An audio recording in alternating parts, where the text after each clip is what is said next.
My friends, let us come together in a spirit of deep stillness and receptivity, for the truth we are about to consider cannot be grasped through the intellect, nor can it be approached as one more idea added to our storehouse of beliefs. It must be felt within, recognized in the quietness of our own being. There comes a moment in the life of every seeker when the question of life and death, of the appearing and disappearing of form, stands before us, not as theology, not as philosophy, but as direct experience. It is in this moment that the truth of our identity is revealed most clearly. If we are willing to see it, we have, for centuries, regarded death as an enemy, as a dark and terrible event that closes the door upon all that we have known. Yet this fear has been born only of one mistake: the belief that life is in the body, that the body is the self, and that the dissolution of the physical form is the dissolution of our being. This, my friends, is the great misunderstanding. The body is not the life. Consciousness is the life. The I that I am is the life eternal. And when we begin to perceive this, even faintly, the fear of death begins to lose its power over us.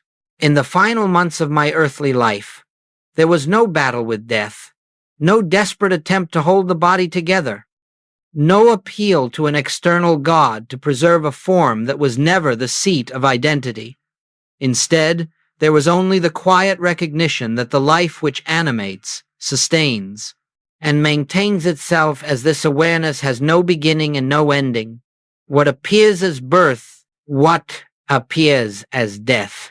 These are movements within consciousness, but they do not touch the one who witnesses them. And so, as we enter this subject today, let us not approach it as though we were studying the end of something. We are studying the revelation of something. We are studying the moment in which the personal sense of life falls away, and the presence that has always been there, the I that is God, itself expressing as individual consciousness, shines forth in its purity. We are studying the truth that stands behind the veil of appearances. Let your heart be at ease. We are not here to contemplate loss, but to recognize gain. We are not here to mourn the frailty of the form, but to witness the eternality of the formless. And as we proceed, let us hold this one simple truth before us. No one has ever died. Forms have come and gone. Bodies have appeared and disappeared, but the invisible presence, the I, that is God, remains untouched, unchanged, eternally expressing itself as the life you are. When we see this clearly, the great fear dissolves. And it is in this dissolving that true freedom begins. My friends, let us look gently and honestly at this matter of fear, for fear is not conquered by force, nor is it dissolved by effort. Fear is dispelled only by light, by the recognition of what is eternally true. And nowhere is fear more deeply rooted in human consciousness than in the belief that life can be taken from us, that existence can be threatened, and that identity can come to an end. It is very important that we do not condemn ourselves for this fear. Even the most sincere spiritual seeker may find that when the sense world presses upon him with its testimony of pain, decline, or danger, an instinctive tightening arises. This is not a moral failing, nor is it proof that we have been unfaithful to truth. It is simply the residue of centuries of conditioning human belief accepted as reality long before we had awakened to the nature of our true being. The universal fear of death is not personal. It is not your fear or my fear. It is the collective fear of a world that has identified itself with the body, this temporary form this garment of flesh and has forgotten the invisible life that animates it. When we speak of death, we are really speaking of the belief that life is in matter, dependent upon matter, and vulnerable because matter is subject to change. Let us understand this clearly. Fear persists only where we still believe we are separate from the source of life. Fear lives only in the conviction that we are self-contained, isolated beings, struggling to preserve our existence. But the very moment we glimpse, even faintly, that the life we are living is not personal life but God life, not human existence but divine expression, that fear begins to lose its footing. Many spiritual seekers wonder, why, after all my study, all my meditation, all my spiritual practice, does fear still arise when the body is threatened? The answer is simple. The surface mind has accepted the truth, but it has not yet permeated the deeper levels of conditioning. We may intellectually declare, I am eternal, yet still reflexively behave as though the body were our life. These two layers must become one. And so I say to you with tenderness, do not be discouraged when fear appears. Fear appearing is not a sign of spiritual failure. It is an invitation to deeper recognition. It is the opportunity to turn once again to the truth that the life you are is not in the body, nor is it subject to the changes that touch the body. Fear arises only because we have momentarily forgotten who we are. And the moment we truly remember, not as a belief but as a simple recognition, fear dissolves. Not because we have pushed it away, but because there is nothing left in us for it to cling to. Every fear is a shadow of forgotten truth, and death is the greatest shadow of all. But when the light of I Am dawns in consciousness, even this shadow cannot remain. Now, let us turn gently to that period in which the physical form known as Joel Goldsmith moved toward its conclusion. I speak of these things not to stir emotion, nor to create a story about a person, but to show you how the principles we study become living demonstration when appearances grow most intense. The outer scene of those final months was simple: a body in decline, symptoms increasing, strength diminishing, and the natural processes that accompany the closing of physical life making themselves known to the human eye. This is the point at which fear rises most sharply. The world believes that when the body weakens, life weakens. When the body deteriorates, identity deteriorates. When the body comes to its end, the person comes to an end. But this is precisely the moment when the one who has lived in truth knows that none of this touches the reality of being. During those days, there was pain, there was limitation, there was what the world calls terminal illness. But listen carefully. There was no personal sense of suffering, because the one who had spent a lifetime practicing the presence did not identify himself with the sensations of the body. He acknowledged them. Yes, of course. Denial never plays a part in spiritual realization, but he did not take ownership of them. He allowed the body to be the body, the appearance to be the appearance, while resting in that quiet inner knowing, I am the life which is God. I am the presence that neither waxes nor wanes. I am the awareness in which this body appears, moves, and eventually dissolves. There was no attempt to force healing, no attempt to cling to physical continuity. Why? Because he understood the body to be an instrument useful for a time, then released when its function is complete. There is no tragedy in this, any more than there is tragedy in setting aside a garment that has become worn.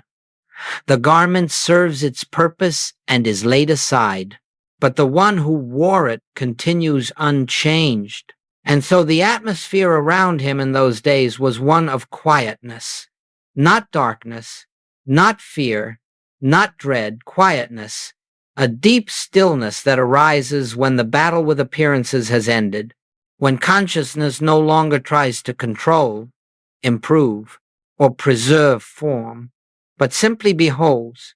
Those who were near him reported no sense of struggle, no frantic searching for remedies, no pleading for intervention. There was only a soft resting in the presence that had guided his entire journey. That resting was not resignation, let us be clear. Resignation is a gesture of defeat. This was recognition. Recognition that the life which lived as Joel Goldsmith was never born into a body and could not be removed by the departure of a body. Recognition that the I which spoke through him from the beginning was the same I that existed before Abraham was. The same I. That is, the life of every individual who hears these words. Now, it is important to see the outer scene only as context, not as truth. The truth was in the stillness, in the non-reaction, in the peaceful abiding.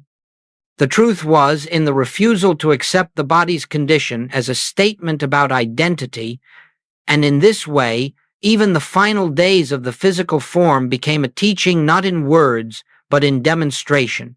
This is the opportunity every one of us has not merely at the end of life, but every time the body or circumstances bear witness to change. The appearance is never the truth.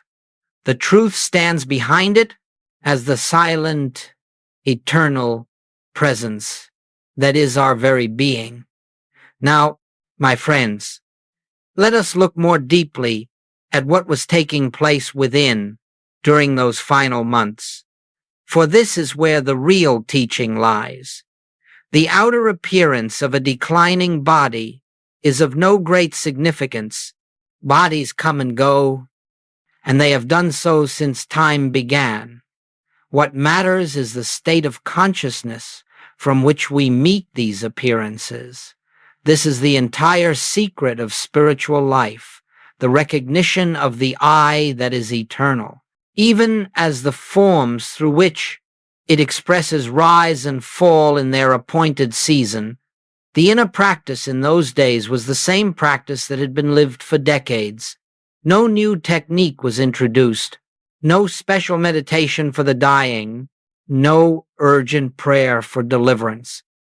For truth does not change with circumstances. Truth is the same whether we are walking through a garden or lying upon a sick bed. And so the practice was simply this: resting in the awareness of I am. I am the presence that has no beginning and no ending. I am the life that is self-sustained and self-complete. I am the light that cannot be dimmed by shadows of material belief. I am the only identity anyone has ever had. In that recognition, there is no need to resist sensations, no need to argue with the body's condition, no need to attempt to shape appearances by thought. The mind grows very quiet, for it is no longer trying to control life. It is simply resting in life itself. This resting is not passivity. It is the highest form of activity. Though it appears outwardly as stillness, it is the activity of divine awareness flowing without obstruction. It is the activity of truth, dissolving the belief in a personal self. It is the activity of light, revealing that there is no darkness except the shadow cast by ignorance. During those days, there would be times when the body expressed discomfort, yet there was no inward tightening, no sense of this is happening to me. There was only the recognition. This too is an appearance in consciousness. It is not the truth of my being. And in that non-identification, suffering could not take root. Sensation may arise in the body, but suffering requires a me to suffer, and that me had long since been seen as an illusion. This is the heart of the inner practice, allowing everything to be as it is on the plane of appearance, while resting firmly in the knowing of what is true on the plane of reality. The spiritual student does not attempt to heal appearances. The spiritual student awakens to the truth behind appearances. And the truth is always this: the I that you are does not enter the body at birth, nor does it leave the body at death. The I that you are is the witnessing presence, not the form witnessed. The I that you are is the life that lives itself, untouched by decay, untouched by endings, untouched by change. To rest in this recognition is to walk in the freedom of the sons of God, and it is this recognition, this silent, effortless recognition, that carried the transition peacefully, naturally, and without fear.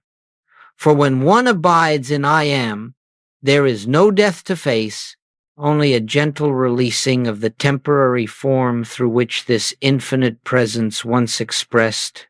This is not something reserved for a few.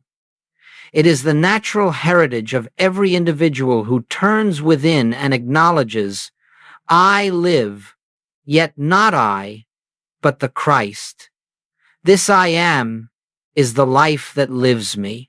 Let us go deeper now into this word, immortality, for it is a term so often misunderstood. The world hears the word and imagines a personal life extended indefinitely, a human identity preserved eternally, or a body made indestructible by spiritual power. But, my friends, none of this is what immortality means in the life of the spirit. What is immortal is not the personality. What is immortal is not the human sense of self. What is immortal is not the body or the circumstances of our earthly journey. Immortality belongs only to that which was never born and therefore can never die. And so the first great revelation we must come to is this: there is no such thing as personal immortality. The person, as the world knows it, the name, the form, the accumulated history, has no continuity in spirit. The person appears in time and is dissolved in time.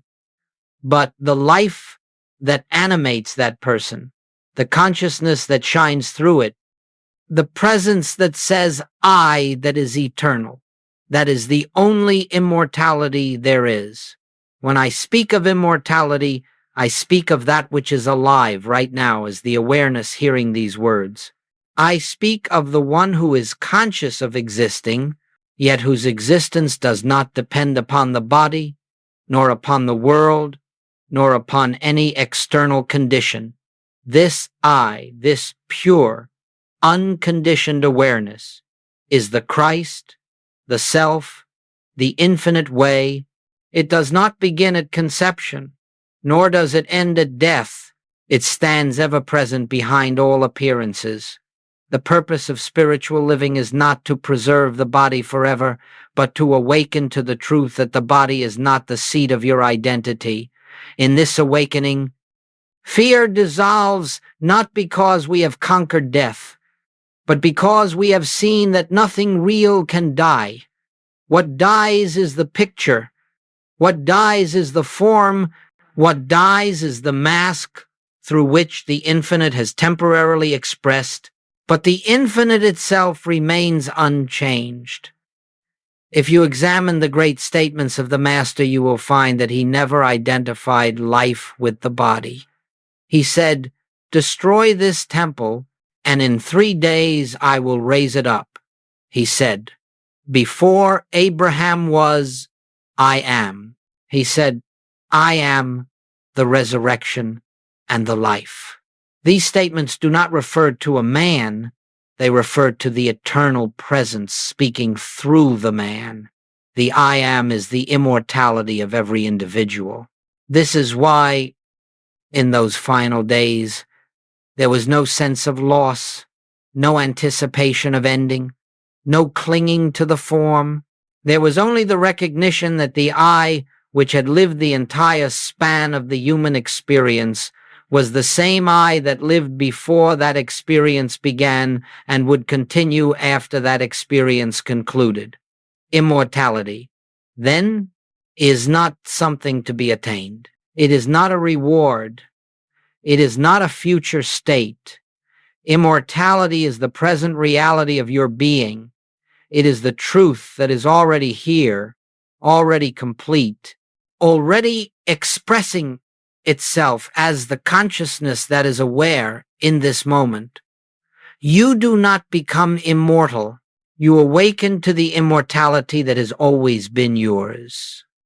The more clearly this truth is realized, the more gently we move through life, for all fear of loss is rooted in the belief that what we are can be diminished, and once that belief dissolves, a great peace arises, an unshakable peace, a peace not dependent upon circumstance.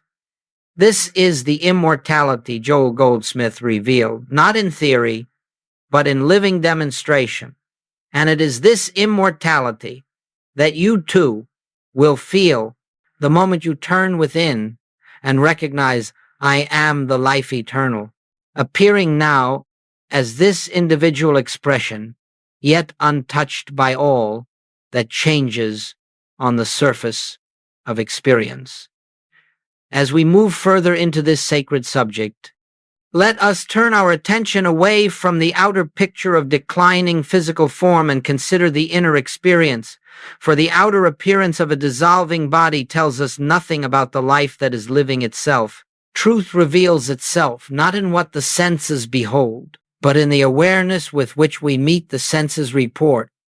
And so, in those final months, the essential activity was not of the body, nor of the mind, but of consciousness resting in its own eternal nature. There were moments when the body spoke loudly, moments of discomfort, moments of fatigue, moments in which the natural processes of physical dissolution made themselves known. Yet even in these moments, there was no inner disturbance, for the one beholding these sensations was not identified with them. That is the great key. Sensations arose in the body, but there was no me in them. They appeared, they passed, and they had no power to create suffering because there was no personal self claiming them. This inner state was not produced through effort. It was not a discipline imposed upon the mind. It was the natural fruit of decades spent in the quiet recognition that I can of mine own self do nothing, and that the life which animates us is God, appearing as individual being. When one has lived from this recognition long enough, identity shifts. The personal sense of self dissolves little by little, and in its place arises the awareness of I am, the universal identity, expressing as the individual. It is this shift that made possible the profound peace present in those final days. There was no internal conversation of why is this happening, or how can I change this? For those questions belong only to the mind that believes itself separate. Instead, there was a simple and natural abiding. The body is doing what bodies do, but I am not the body. I am the life that witnesses the body. Some have imagined that spiritual mastery means the body should always respond instantly to truth, or that the physical form should be immune to decline, but this is a misunderstanding rooted in the belief that spirit exists to preserve matter. Spirit does not preserve matter. Spirit reveals itself through matter for a season in its own perfect way, and when that season is complete, spirit continues without interruption, without loss, without change. This is what was unfolding within. The inner experience was quiet, not dramatic, not filled with visions or heavenly signs. There were no triumphal declarations, no ecstatic revelations, just a deep, unbroken awareness of presence, a simple knowing. I am. I always have been. I always will be. The form may fade, but I do not. This simplicity is what many seekers overlook. They expect the spiritual path to culminate in great supernatural display, but true realization is not supernatural. It is utterly natural, so natural, in fact, that the world often misses it. It comes with no fireworks, only the gentle disappearance of fear, the quiet dissolution of resistance, the soft abiding in what has always been present. And so, as the body declined, the consciousness behind the form grew clearer, more transparent, more free. There was no clinging, because there was nothing to cling to. There was no fear, because there was no belief in separation from life. There was no sorrow, because what could be lost? The form, yes, but the self, never. This is what Goldsmith experienced internally, a deep continuity of being unbroken by the appearance of bodily change. And you, too, may taste this same continuity, not by imitating an attitude, but by recognizing the truth that the I which lives you now is the same I that lived him, the same I that lives all. The body passes, but I am remains.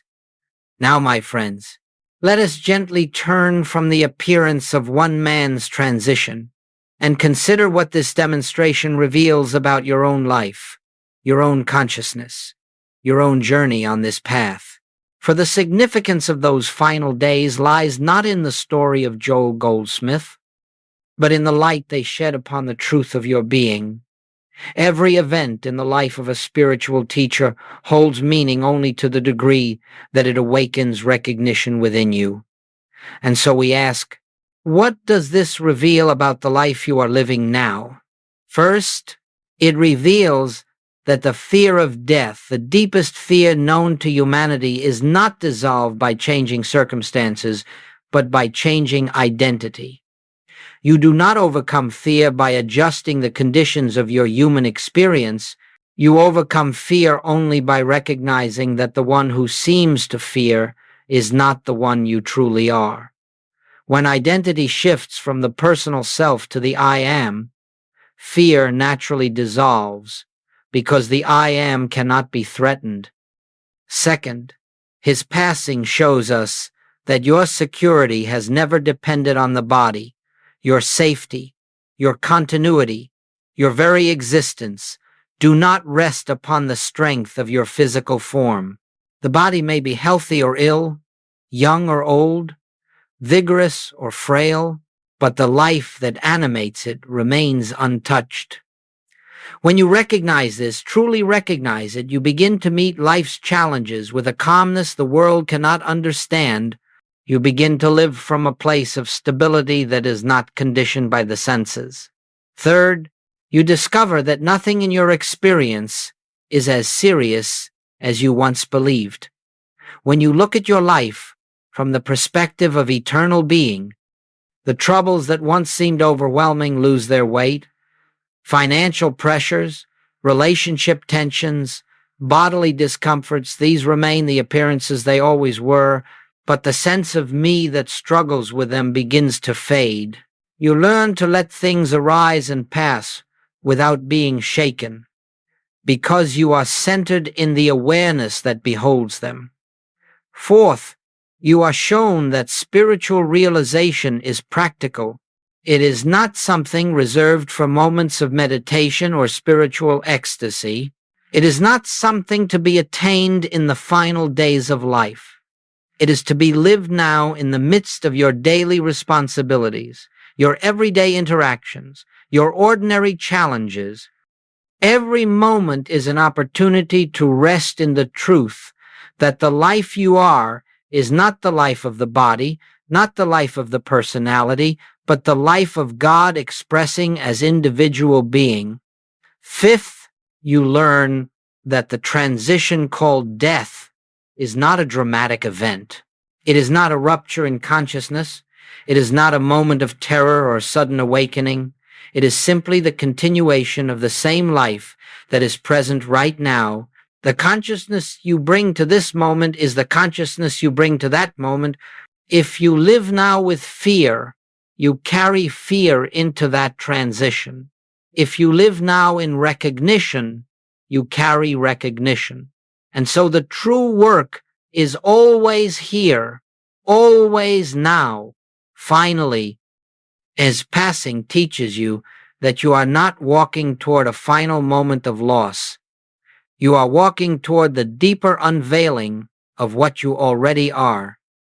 Every day, every challenge, every joy, every sorrow, every appearance of change is part of the slow, gentle dissolving of the belief that you are separate from the source of your being. And as this belief fades, you begin to live differently. You become less reactive, more spacious, more compassionate, not because you try to be, but because the false sense of self is losing its hold. You see, the truth is very simple. The life that lived as Joel Goldsmith is the same life that lives as you. The same I that expressed through his form is expressing through your form. There are not many lives. There is only one life, one presence, one consciousness, appearing as many forms, his passing merely revealed in a clear and quiet way. The truth that has always been true for all. And when you recognize this, your own life begins to change, not because you adopt new beliefs, but because you awaken to the reality that has been present from the beginning. My friends, having contemplated the nature of immortality and the quiet clarity that accompanied those final days, let us now turn to the practical dimension of this teaching. For truth, to be truth, must be lived. It must permeate our daily experience. It must become the atmosphere through which we meet every appearance, whether joyful or challenging. And so the question arises, how do we approach our own mortality in the same spirit of peace and recognition? How do we prepare not for death, but for the continual unveiling of life? The first and most essential practice is the practice of silence without agenda. Sit quietly each day, even for only a few minutes, without asking, without desiring, without seeking to change any condition. Simply rest in the awareness that I am here. This silence allows the mind to sink beneath the turbulence of thought and touch the deep stillness in which the presence reveals itself, not because we call it forth, but because it is already here. This simple resting begins to loosen the belief that life is something we must manage or protect. Second, begin to see the body with new eyes. The body is not to be despised, nor feared, nor clung to. It is the instrument through which life expresses in this dimension for a season. You care for it naturally, the way one tends to a garden or maintains a home. But you do so without identifying with it. The body may change, but the eye that witnesses the change is unchanging. As you gently, repeatedly see the body as an appearance in consciousness rather than the container of consciousness, you begin to feel an inner freedom that no condition can shake. Third, allow fear thoughts to arise without resisting them. Do not make a battle of the mind. When fear appears, simply acknowledge, this, too, is a universal belief appearing in my awareness. Do not claim it as yours. Do not struggle with it. Let it pass as clouds pass through the sky. The sky is not disturbed by the clouds, and consciousness is not disturbed by thoughts unless we identify with them. In this way, fear loses its foothold. Fourth, develop the habit of returning again and again to the simple recognition of I am, not as a phrase, not as an affirmation, but as a lived awareness. In moments of stillness, feel into this presence. In moments of difficulty, remember it. In moments of joy, acknowledge it. The more often you return to this recognition, the more natural it becomes. Eventually, it becomes spontaneous, effortless, automatic, and this is the beginning of living from the Christ within. Fifth, release the notion that you must purify the mind, perfect the personality, or perform great spiritual feats. The spiritual life is not a project. It is not a path of self-improvement. It is simply the steady relaxing of the false sense of self. Until the true emerges in clarity, you do not build the Christ identity, you uncover it, and you uncover it by doing less, not more. Sixth, contemplate often the truth that whatever can die was never you. This contemplation need not be morbid or heavy. It is liberating. Let the thought arise in simplicity. If this body were to fall away this very moment, would the witnessing presence disappear with it? And immediately you will feel the answer. No, I remain. You experience this every night when the body sleeps. You experience it in deep silence when the sense of me disappears. You experience it in moments of awareness when there is no thinker, only presence.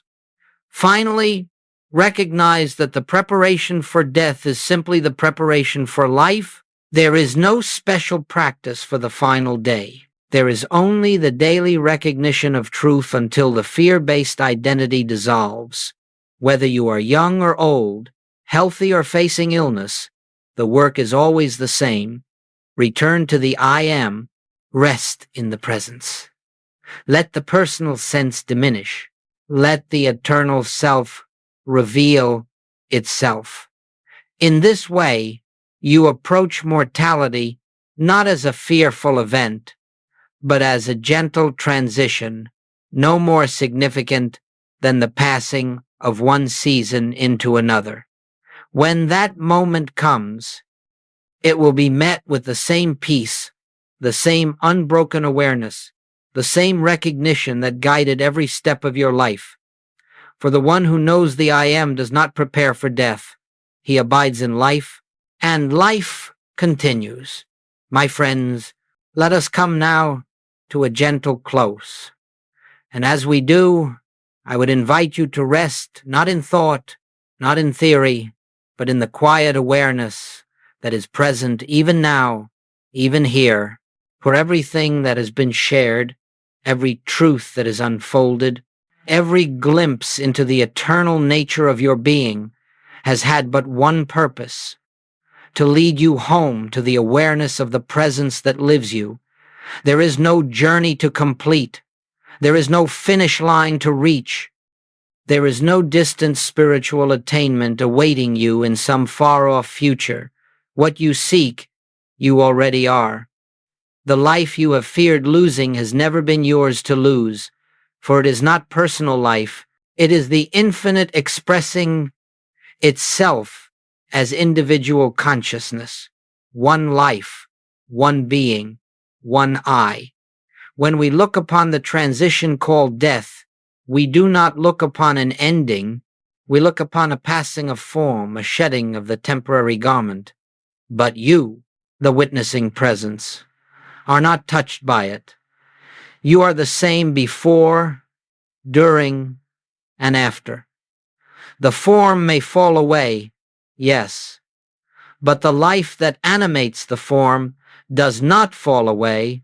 It simply withdraws from one appearance and continues, unbroken, as it always has.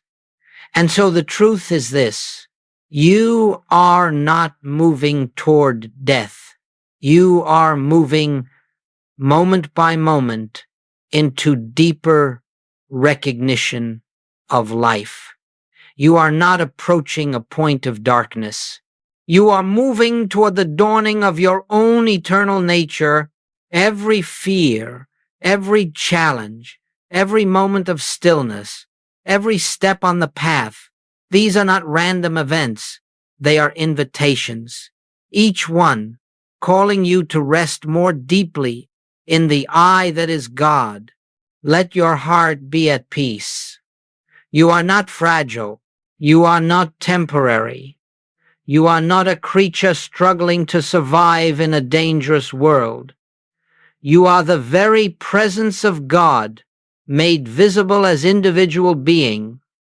You are the light of the Christ, the awareness of I am, appearing here, appearing now, expressing itself in the unique form that the world calls you. The body is a beautiful instrument. Use it, care for it, cherish it while it serves its purpose, but do not mistake it for your life. Let it come, let it go, let it change, let it rest. Through all of this, you remain the silent, watching, eternal self. If you do nothing else as a result of these words, let it be this. Turn within each day, even for a moment, and recognize the presence that lives you.